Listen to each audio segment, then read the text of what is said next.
नमस्कार साथियों। आज जैसा कि मेरे पास काफ़ी सारे कमेंट्स आए थे कि सब पूछना चाह रहे थे कि 123 8400 और C28 जो है इसके बारे में आप क्या बता सकते हैं और आपके लिए क्या बेहतर विकल्प हो सकता है छतों से पतंगबाजी के लिए।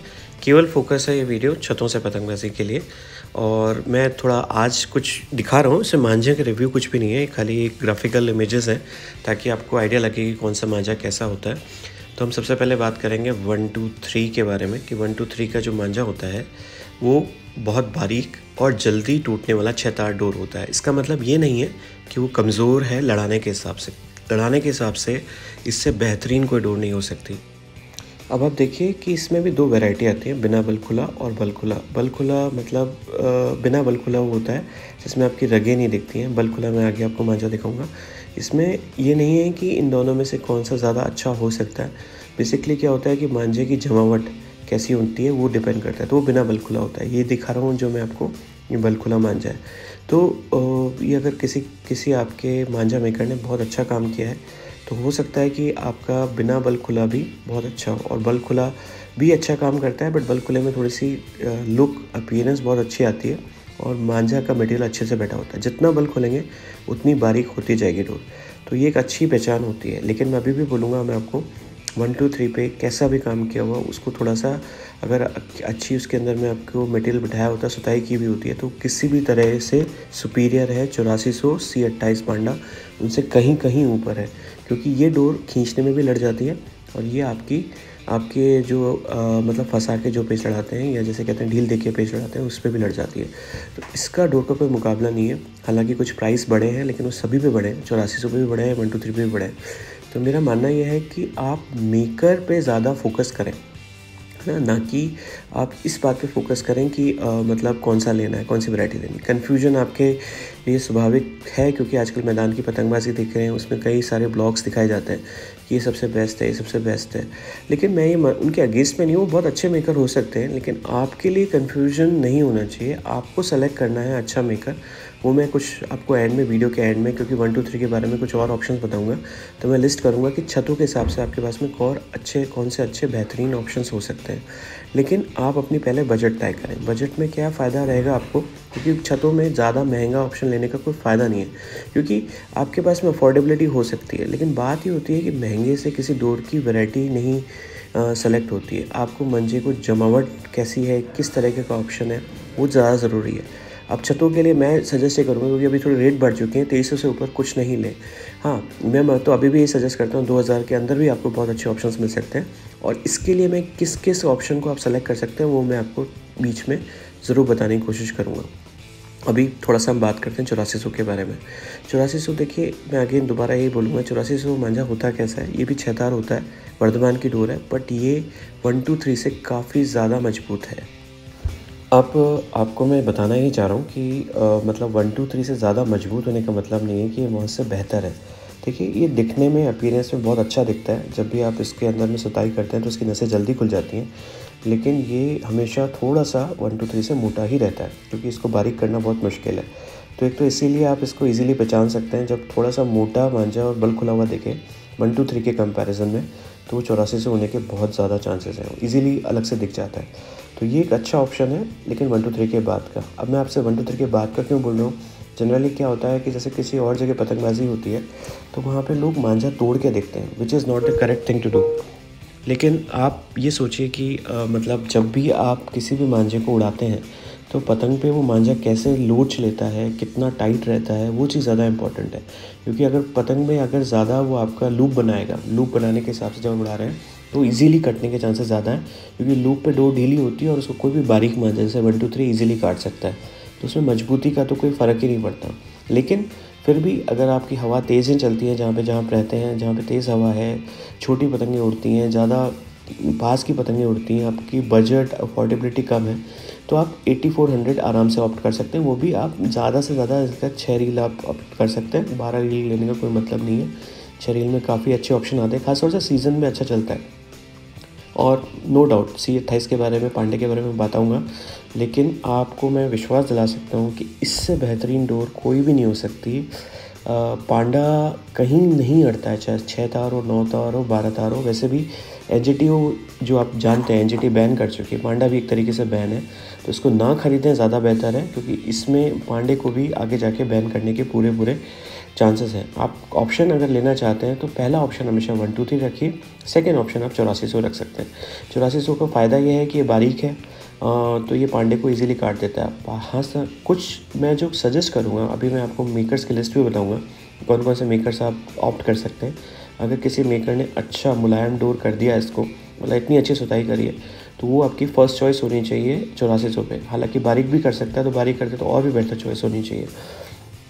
लेकिन कुछ मेकर्स वास्तव में 8400 पे अच्छा काम कर रहे हैं, आप उनको ऑप्ट कर सकते हैं। लेकिन अगेन रेस्ट्रिक्टेड टू द केवल छतों की पतंगबाजी के लिए, क्योंकि आप लोगों ने एक रिक्वेस्ट किया था, इसलिए मैंने वीडियो डाला है। आप चाहे कहीं से भी हो, पूरे इंडिया में कहीं से भी हो, 8400 आप इस्तेमाल करके देखिए, इसकी डोर अच्छे मेकर्स के इस्तेमाल करके देखिए, आप बहुत अच्छा आपको रिज़ल्ट मिलेगा। अगर छतों से केवल पतंगबाजी करते हैं, पांडा बिल्कुल मना है, पांडा मत उड़ाइए, ये एक मेरा पर्सनल सजेशन है। और बाकी आपको मैं ये और सजेस्ट करूँगा कि आगे फ्यूचर में अगर आपको कोई भी डोर लेनी हो, तो हमेशा पहले मेकर देखिए, काम देखिए उसका।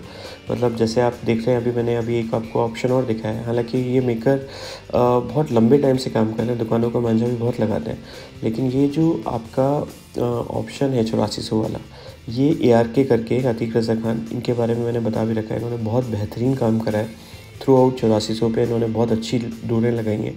तो ये आपको जहाँ भी ऑप्शन मिले, इसको आप अपनी चॉइस रख सकते हैं। बाकी मैं कुछ और रिव्यू अपने नेक्स्ट वीडियो में बाकायदा मांझे की चरखियों के रख कर, जो मेरे पास हैं अवेलेबल, उनके साथ में मैं रख के आपको डेफिनेटली ऑप्शंस दिखाऊंगा, जिससे कि आपको आइडिया लग सके कि आपके लिए क्या और बेहतरीन ऑप्शन हो सकते हैं।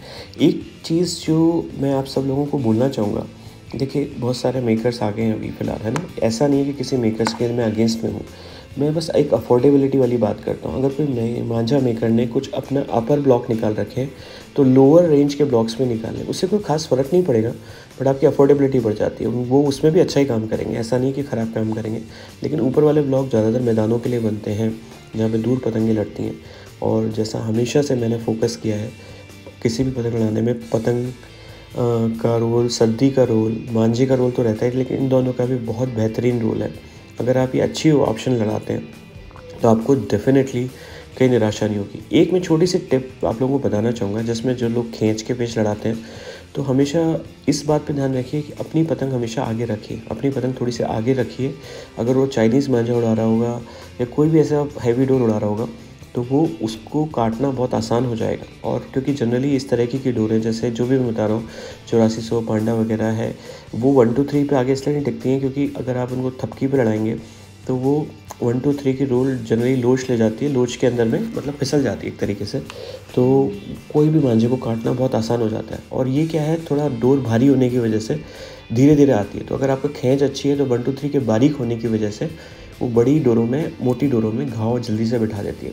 तो एक ऑप्शन हो सकता है। तो हालांकि बहुत तेज़ हवाएं हैं 15-16 के ऊपर, जो जनरली सीज़न में नहीं मिलती हैं, जो कि अपने नॉर्थ साइड का रीज़न है, तो उसमें 1 2 3 से बेटर ऑप्शन कुछ हो नहीं सकता। बट फिर भी मैंने, क्योंकि आप लोगों ने रिक्वेस्ट किया था, इसलिए 8400 पे एक थोड़ा सा आपको नॉलेज वाला एक वीडियो डाला है। और मैंने हमेशा से ये बात आपको बोली है, makers are more important. Makers जो अच्छा काम कर रहे हैं, उनके सारे ब्लॉक ही अच्छे हैं। मतलब एक 8400 पे एक ही मेकर 10 तरीके से काम कर सकता है, क्योंकि वो जनरली मॉनिटर कर रहा होता है। बट कुछ मेकर्स ऐसे होते हैं जो अपनी क्वालिटी बाहर आने से पहले पूरा मॉनिटर करते हैं। उन मेकर्स के नाम मैं भी आपको ज़रूर शेयर करूँगा कि वो कौन कौन से मेकर्स हैं जो 8400 के लिए आपके लिए बेटर ऑप्शंस हो सकते हैं। ये खाली एक रिप्रेजेंटेशन वाला वीडियो है, इसमें आपको मैंने इसीलिए बताने की कोशिश करी है कि मैं किसी का प्रमोशन नहीं कर रहा हूँ, बट ये एक ऑप्शन है आपके पास में कि ये मेकर्स आपके लिए बेहतर काम करके दे सकते हैं आपके एरिया के अकॉर्डिंगली। जैसे अदनान अली है, अजमल पुत्तन जी हैं, ये अपनी क्वालिटी पे बहुत ध्यान देते हैं। मतलब अगर आपका कोई भी मेकर मतलब कोई मांझा आपके पास आ रहा है, तो मेक श्योर करेंगे कि इनकी क्वालिटी बहुत अच्छी हो। हाँ, इनसे मैं रिक्वेस्ट ज़रूर करूँगा, या आपके एरिया के लोकल जो सेलर्स हैं उनको आपको डायरेक्ट कर दें कि इनके पास ये ऑप्शन मिल सकता है।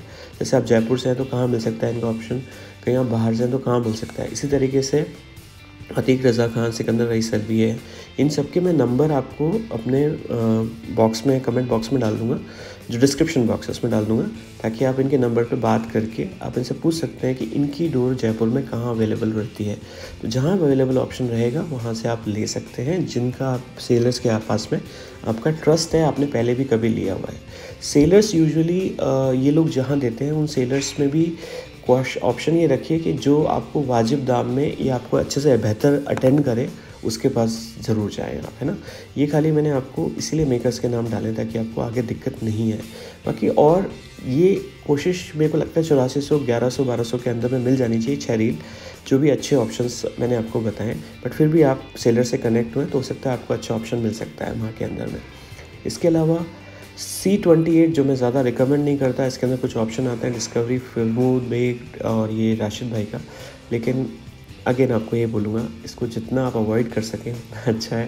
हालांकि ये लोग मेकर्स अच्छा काम करते हैं, लेकिन प्रॉब्लम ये आती है इनके पास डिमांड आती है किसी और रीजन से तो उनको बनाना पड़ता है, लेकिन जितना अच्छा काम 8400 पे होता है वो कहीं नहीं होता। अब 1 2 3 के कुछ और बेहतरीन मेकर्स के बारे में मैं ज़रूर बात करूँगा। मैं जनरली जाहिद वाहिद बहुत रिकमेंड करता हूँ, लेकिन प्रॉब्लम ये है कि उनकी रेट इतनी बढ़ चुकी है और ऑप्शन अवेलेबिलिटी किसी भी लोकल ऑप्शन में अवेलेबल नहीं होते हैं, तो इसीलिए मैं अभी उनका नाम नहीं लूँगा। तो बेसिकली जो अभी जिनकी अवेलेबिलिटी बहुत कॉमन है और इजीली मिल जाते हैं, जैसे रिजवाइन अली हो गए, ज़ुबैर भाई हो गए, हालांकि कुछ ब्लॉग्स इनके 2300 से ऊपर के भी हैं, लेकिन मैं सजेस्ट करूँगा 2300 से नीचे के जो ब्लॉग हैं वो आपको ऑप्शन मिले। इसके अलावा अज़ीम खान जो है 7 स्टार बनाते हैं, वसीम रजा एक कभी नए मेकर हैं, और आप बाकी ऑप्शंस भी देख सकते हैं। इसके हिसाब से मैं ये ऑप्शंस इनके नाम में डाल दूँगा, इनके कॉन्टैक्ट नंबर, और जयपुर में आप इनसे किसके पास मिल सकता है इससे आप इनसे कॉन्टैक्ट कर सकते हैं। एक ज़रूरी बात, जनरली क्या होता है, मांझे की फिनिशिंग और दरदरापन ज़रूर चेक करें। अगर फिनिशिंग अच्छी नहीं है, मांझे में बहुत दरदरापन है, तो वो ख़राब हो सकता है, और कैसी चरखी पे लपटा हुआ है उस पर आपको आइडिया लग जाएगा। इसलिए मैं आपको हमेशा बोलता हूँ मेकर्स पे जाएं। मेकर्स जनरली इस तरीके के लोकल मांझे या दुकानदारी के मांझे नहीं बनाते हैं, जो अच्छे मेकर्स होते हैं, तो वो आपको किसी भी ब्लॉक में कोई शिकायत मिलेगी नहीं आपको। साथ में एक चीज़ बहुत ज़रूरी है कि हाथ में लेकर आप फील चेक करें, आपका कितना स्मूथ है, कितना मतलब आपका मांझा कैसा चढ़ा हुआ है, ये सब आपको पता लग जाएगा। एक गलतफहमी सारे लोगों को रहती है कि अगर स्मूथ मांझा है तो ख़राब है, या धार ज़्यादा है तो अच्छा है। ऐसा नहीं होता। जनरली इन दोनों की मिक्स फीलिंग आनी चाहिए कि आप जब मांझे पे हाथ फैलाएं तो थोड़ी धार भी महसूस हो और चिकनापन भी रहे, यानी एक सार काम किया हुआ। एक सार का मतलब पूरा मांझे को आप फेर के देखेंगे तो एक जैसा दिखे पूरे टाइम। तो ये एक सबसे इंपॉर्टेंट इन्फॉर्मेशन है किसी भी मांझे को चेक करते हुए, चाहे 1 2 3 को चेक करें या 8400 को चेक करें, ठीक है ना। इससे ये ज़रूरी चीज़ है, हाथ में थोड़ी देर लेकर देखें, जिससे कि आपको आइडिया आ जाएगा कि कैसा है क्या नहीं है। कई सारे मांझे ऐसे होते हैं कि जो एक पतंग उड़ाने के बाद उतरने के बाद में बिल्कुल ख़राब से हो जाते हैं, ख़राब सी फीलिंग आती है, तो जनरली वो अच्छे नहीं होते। जिनका टेम्पर वगैरह पूरे टाइम बना रहे मांझे का, वो अच्छे होते हैं। एक काफ़ी लोगों ने क्वेश्चन किया हुआ कि कौन से कलर का मांझा प्रेफर करना चाहिए यूजुअली। देखिए, मैं पर्सनली रिकमेंड करता हूँ कि थोड़ा डार्क कलर या ब्लैक कलर में हो मांझा, तो वो काफ़ी अच्छा रहता है, सारे सीजन्स में उड़ जाता है। क्योंकि वो क्या है, ब्लैक के अंदर में जो काम होता है वो उनको लोगों को जनरली अच्छा करके मिल रहा होता है। हालांकि कई लोग बोलते हैं कि कुछ जो कमियां होती हैं वो भी ब्लैक में छुप जाती हैं, लेकिन जनरली ब्लैक मांझा या डार्क कलर के मांझे में अच्छा काम होता है। तो ब्लैक कलर का जो मांझा होता है, इसके बारे में ये कहना चाहूँगा, ब्लैक कलर का मांझा ऑल सीज़न होता है, जिसके अंदर में 2 कारीगर बहुत अच्छा काम कर रहे हैं, शबाब मियाँ, शबाब खान करके। ये डार्क कलर में मांझे अच्छे लगाते हैं, आप इनसे कॉन्टैक्ट कर सकते हैं। इनका भी नंबर मैं डिस्क्रिप्शन में मैं डाल दूँगा। सीज़न कैसा भी हो, पतंग का पेच अच्छा रखना आना चाहिए आपको। प्लीज़ इस बात का ध्यान रखें, पतंग का पेच अच्छा बनाएंगे, पतंग अच्छी उड़ाएंगे तो आपको कोई भी मांझा निराश नहीं करेगा। काफ़ी सारे लोग ऐसे होते हैं जो दुकानदार के पास जाते हैं, शॉपकीपर के पास जाते हैं, सेलर के पास में जाते हैं, उसके पास वो मांझा उनके काम नहीं कर रहा होता है, जबकि दूसरा कोई भी जना कोई अच्छा पतंगबाज उड़ाता है तो वही मांझा अच्छा काम कर जाता है। छतों पे 90% आपको पता है ख़राब पतंगे उड़ाने की लोग उड़ाते हैं। तो ख़राब पतंगे क्या होता है, अगर आप कितना भी अच्छा मांझा लगा रहे हैं तो ख़राब पतंग होती है तो वो काट ही देगी आपका पेच। ये किसी भी आप पतंगबाज बंदे से पूछ सकते हैं आप। इसलिए ख़राब पतंग को काटना बहुत मुश्किल हो जाता है, चाहे वो कैसा भी मांझा उड़ा रहा हो। इसका मतलब ये नहीं कि आप ख़राब पतंग उड़ाएं, क्योंकि बिकॉज उसमें क्या है, आपकी मेहनत ही ज़्यादा लगेगी और आपके दिनों दिन पेच ख़राब होते जाएंगे। स्किल सीखें, जो मैदान में पतंगबाजी की जाती है या छतों से जो दिखाई जाती है उसमें स्किल सीखें, कैसी स्किल है वो आप पे ज़रूरी है, ना कि वहाँ पे जो डिस्क्रिप्शन में मांझा या जो भी कोई पतंगबाज मांझा यूज़ कर रहा हो उस चीज़ के हिसाब से ध्यान रखें। देखिए आप इस पर्टिकुलर मांझे को भी मैं आप ध्यान से मैं इसीलिए दिखा रहा हूँ क्योंकि ये ब्लैक कलर में बना हुआ है। ब्लैक कलर के साथ में इसमें काम बहुत अच्छा किया हुआ है, धार भी बहुत अच्छी बनी हुई है, तो इससे आपको आइडिया लग जाएगा। इसी तरीके से एक मांझा और है, एक मेकर हैं अरशद खान। हालांकि मैं इनका नाम इसलिए ले रहा हूँ यहाँ पे क्योंकि इनका बहुत वैरायटी के मांझे आते हैं पावर वन के अंदर, अरशद खान करके। इसके अंदर फिनिशिंग देखें, ये काफ़ी अच्छी रेंज में, कम रेंज में अवेलेबल है। मे बी शायद 2100 या 2200 से कम में मिल जाएगा आपको मांझा, और आपको इसकी फिनिशिंग और क्वालिटी बेहतरीन मिलेगी, तो ये आप कर सकते हैं। एक कन्फ्यूजन बहुत सारे लोगों का रहता है कि 12 रील में लें यूजुअली या 6 रील में लें। देखिए किसी भी रील में लीजिए, आप 6 रील में लीजिए, 12 रील में लीजिए, आपकी अफोर्डेबिलिटी पर है। बट ओवरऑल 12 रील की कॉस्ट 2300 से ज़्यादा मत दें। जो मैंने अभी 2300 कॉस्ट बताई, 1200 के साथ 12 रील के हिसाब से बताई है ये, 6 रील के हिसाब से नहीं। तो 12 रील का मैक्सिमम आप इतना पे कर सकते हैं। और एक चीज़ का विशेष तौर पे ध्यान दीजिए, आप किसी भी होलसेल मार्केट में जाते हैं तो वो जनरली किफ़ायती चीज़ें दे देते हैं, लेकिन उनकी क्वालिटी में इशू हो सकता है।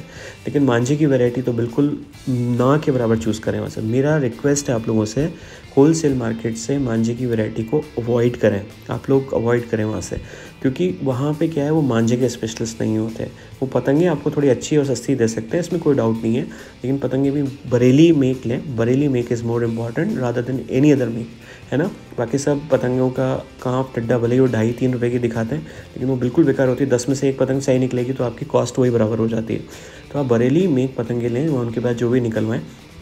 साथ में मांझे के लिए किस आप सेलर से कांटेक्ट कर सकते हैं, खासतौर से जयपुर के अंदर में, मैं उनके डिस्क्रिप्शन आपके कमेंट बॉक्स में डाल दूंगा, जो मुझे लगता है अच्छी डील कर रहे हैं। आप उनको अपना पेज बताएं किस तरीके से लड़ाते हैं, दूरी में लड़ाते हैं, पास में लड़ाते हैं, कैसी पतंग उड़ाते हैं, उसके अकॉर्डिंग वो मांझा सेलेक्ट करने में भी आपको हेल्प करेंगे। बाकी कुछ मेकर्स के नंबर मैंने ऑलरेडी शेयर कर चुका हूँ मैं आपको। जैसे ये एक मैंने इन्हीं का अरशद खान का ऊपर वाला ब्लॉग मैंने इसलिए आपको दिखाया क्योंकि ये बहुत स्मूथ, बहुत डिटेल में काम किया हुआ बना होता है, क्योंकि स्मूथ में काम करने के लिए कई बार सुताई करनी पड़ती है। तो अरशद खान का ये एक और ब्लॉक है, ये भी आप ऑप्शन में चूज़ कर सकते हैं, बट ये महंगा है, इसलिए मैं सजेस्ट ये करूँगा इससे लोअर ब्लॉक लें। अगर आप बहुत दूरी के पे चढ़ाते हैं तो आप ज़रूर इसको ऑप्ट कर सकते हैं। बाकी लोकल जो गेम्स होते हैं, लोकल जो छतों पे टूर्नामेंट होते हैं, छतों पे आप अच्छी पतंगें लड़ा रहे हैं, 2-2 करके लड़ा रहे हैं, तो आप ये कुछ एक ऑप्शंस चूज़ कर सकते हैं जिनके मेकर्स के नाम दिए हुए हैं, जिसमें ज़ुबैर बेग भी एक अच्छा नाम है, बहुत अच्छा नाम है। कुछ वीडियोस से आप भ्रमित नहीं हो, क्योंकि ये वीडियोस में ऑलरेडी मांझे के पहले डाल चुका हूँ रिव्यू के अंदर में, लेकिन जो नेक्स्ट वीडियो में लेकर आऊँगा इसमें स्पेशली जो मेरे इस समय काम कर रहे हैं मांझे, मैं उनका नेक्स्ट पार्ट में डेफिनेटली कवर करूँगा। बट इस वीडियो का मकसद मेरा यही था कि एक बेसिक नॉलेज आपको दे दूँ। एक बात का और ध्यान में रखिए, 1 2 3 का जैसे लेबल दिख रहा है आपको, जैसा अभी ये घूमेगी चरखी तो आपको पता लगेगा। 1 2 3 के लेबल में एज इट इज़ उनके ऊपर होलोग्राम लगा हुआ होता है 1 2 3 के ऊपर। कई बार कुछ लोग डुप्लीकेट करने के चक्कर में इसका नकली मतलब ब्लॉक लगा देते हैं, नकली इसका कॉपी करा हुआ, तो इसके ऊपर होलोग्राम ज़रूर चेक करिए। 1 2 3 के ब्लॉक पर एक होलोग्राम लगा हुआ होता है, चमकीला वाला, ये देखिए आपको दिख रहा होगा। तो इस होलोग्राम को आप ख़ास तौर से ध्यान दें जब भी आप लें, क्योंकि आप अच्छा पैसा पे कर रहे हैं। आपको ये नहीं चाहिए कि एक डुप्लीकेट मांझा आपके अंदर में आए, मतलब जो इतना आपने पे किया है। बाकी कोशिश ये कीजिए कि अच्छे सेलर्स जो आप लेंगे ना, जैसे ये होलोग्राम दिख रहा है आपको, ध्यान से देखिएगा, अच्छे आप जो सेलर्स लेंगे जयपुर के अंदर वो आपको ओरिजिनल ही देंगे, ना कि होलसेल मार्केट वाले जो खास तौर से सीज़न में एक्टिव होते हैं। आप उनसे आप ज़रूरी थोड़ा दूरी बना के रखें। इसीलिए मैंने ये डार्क कलर का वीडियो भी आप लोगों को इसीलिए डाला है, क्योंकि ब्लैक कलर सभी सीज़न में काम करता है।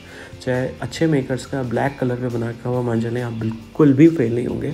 और ये आप पे डिपेंड करता है कि आप चढ़ी हुई डोर लेते हैं, पतली डोर लेते हैं, उसमें कोई खास फ़र्क नहीं पड़ता। चढ़ी हुई डोर लेंगे तो छोटे पेचों में ज़्यादा काम करती है, और पतली डोर लेंगे तो लंबे पेचों में भी काम करेगी। बाकी हालांकि पतली डोर भी आपको मतलब पास की पेचों में अच्छा काम कर सकती है, सब्जेक्ट टू अपने पतंग अच्छी बनाई हुई हो तो। और देखिए मैं बहुत ज़्यादा बड़ा स्पेशलिस्ट नहीं हूँ इस चीज़ के अंदर में, बहुत सारे लोग हैं जो कि मुझसे भी कहीं ज़्यादा जानते हैं, बट चूँकि मेरे फॉलोअर्स सब्सक्राइबर जो हैं उनके लिए मैंने उनकी रिक्वेस्ट पे मैंने वीडियो डाला हुआ है। कुछ मेरे मुंबई से हैं, कुछ लोग गुजरात से हैं, कुछ लोगों के बारे में कुछ लोगों को बहुत ज़्यादा चीज़ें पता करनी थी, तो जितना मुझे पता है मैंने कोशिश वही करी कि आप लोगों से शेयर करूँ। और मैं रिक्वेस्ट करूँगा इसको आप आगे शेयर करें ताकि लोगों को सही नॉलेज के बारे में पता चल सके। और नेक्स्ट पार्ट में मैं और भी बहुत कुछ लाऊंगा। Thank you so much for watching my video. Thank you so much.